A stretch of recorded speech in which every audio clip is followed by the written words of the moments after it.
Бұл таңғы табиғат. Күн шығып айнала жарық бола бастады. Орманда құстар сайрай бастады. Біз түрлі дыбыстарды естіп тұрмыз.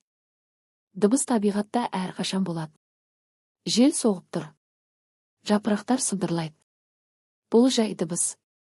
Желдің дыбысы бізге тыныштық береді. Дыбыстар әр түрлі болады. Өзен ағып жатыр. Судың сылдыры анық естіледі. Бұл табиғи дыбысқа жатады. Су қозғалғанда дыбыс пайда болады. Дыбыс қозғалыстан шығады. Дыбыс көзге көрінбейді. Бірақ ол толқын түрінде тарайды. Дыбыс ауа арқылы жүреді. Ол бір жерден екінші жерге жетеді. Сондықтан біз дыбысты естиміз. Аспанда найзағай жарқ етті. Күшті гүріл естілді. Бұл қатты дыбыс. Қатты дыбыстар құлаққа әсер етеді. Олар кейде қорқынышты болуы мүмкін. Тыныш бөлме тұр. Сағат тықылдап тұр. Бұл жай дыбыс. Жай дыбысты тек тыныштықта естиміз. Дыбыстың қатты және жай түрі болады. Құс сайрап отыр. Оның дауысы жіңішке. Бұл биік дыбыс. Биік дыбыстар нәзік естіледі. Әр дыбыстың өз ерекшелігі бар. Барабан соғылды. Дыбыс терең шықты. Бұл төмен дыбыс. Төмен дыбыстар жуан естіледі. Дыбыстар биік және төмен болады. Музыкалық аспаптар ойнап тұр. Әр аспап әр түрлі дыбыс шығарады. Бірі жіңішке, бірі жуан дыбыс береді. Барлығы қосылып әуен жасайды. Дыбыстар бірігіп музыка болады. Қоңырау соғылды.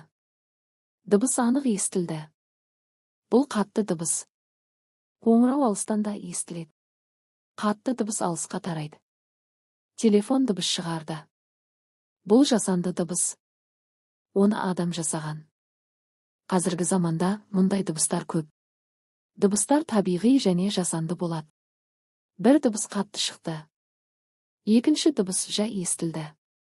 Екеуін салыстыруға болады. Қатты дыбыс алыстан естіледі. Жай дыбыс жақыннан ғана естіледі. Бір дыбыс биік шықты. Екінші дыбыс төмен болды. Олардың айырмашылығы бар. Биік дыбыс жіңішке естіледі. Төмен дыбыс жуан естіледі. Дыбыс қабырғаға соқты. Сосын қайта естілді. Бұл жаңғырық. Жаңғырық дыбыстың қайтуы. Ол бізге дыбыстың таралуын көрсетеді. Тауда айқай естілді. Дыбыс қайта-қайта қайталанды. Бұл да жаңғырық. Тауда жаңғырық анық естіледі. Себебі дыбыс кері қайтады. Біз дыбысты құлақпен естиміз. Құлақ дыбысты қабылдайды. Дыбыс ішке өтеді. Содан кейін миға жетеді.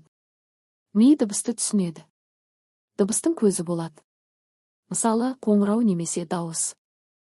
Одан дыбыс шығады. Дыбыс ауа арқылы тарайды. Сосын бізге жетеді. Қалада шу көп. Көліктер дыбыс шығарады. Ал табиғатта тыныш. Онда жай дыбыстар көп. Әр жерде дыбыс әртүрлі болады. Дыбыс бізге өте қажет. Ол арқылы біз сөйлесеміз. Біз ақпарат аламыз. Қауіпті де дыбыс арқылы білеміз. Дыбыс өміріміздің бір бөлігі. Әлемде дыбыстар көп. Олар әртүрлі болады. Қатты, жай, биік, төмен дыбыстар бар. Барлығы бірге үйлесім жасайды. Дыбысты тыңдау қызықты. Осымен балалар сабағымыз аяқталды. Келесі сабақты көру үшін менің каналыма тіркеліп, лайк басып пікір жазуды ұмытпа.